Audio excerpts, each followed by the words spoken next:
Assalamualaikum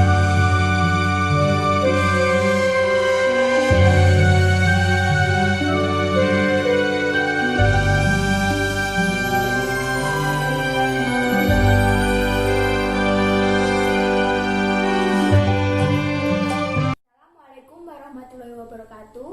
Perkenalkan nami kula Kusno Khotimah, absensi setunggal saking kelas 11 AKL 3. Teng mriki kula ajeng maca geguritan kanthi judul Corona. Taun 2020 krasa sepi. Ora kaya taun-taun wingi. Taun iki geger virus mateni. Sing gawe geger negeri iki. Corona. Iya, iku jenenge.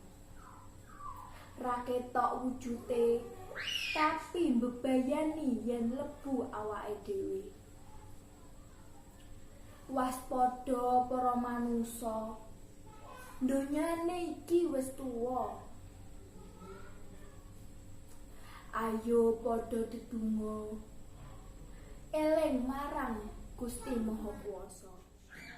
Perkenalkan nami kula Kristina Rahayu saking kelas 11 AKL 3 absensi kalih. Kula badhe njlentrehake geguritan kanthi tema Corona. Tentara Timur ingkang gadah asma Corona. Corona. Asmamu boten asing dipun talingan. Rinten ratri miyos wartos, ebo berbahaya, seliramu wonten ing donya yektos. Kathah tiyang ajeng-ajeng panjenengan tindak. Corona.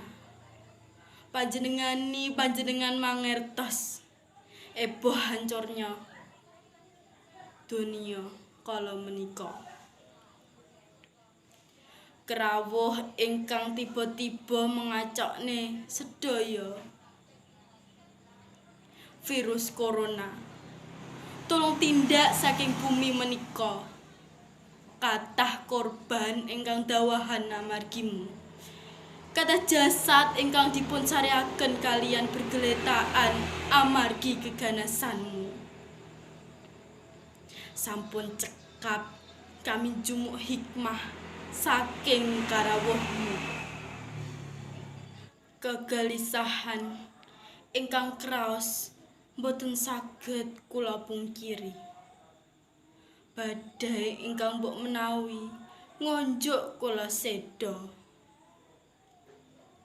Sedaya kraos mangkaten menghimpit wonten sebongkah karang.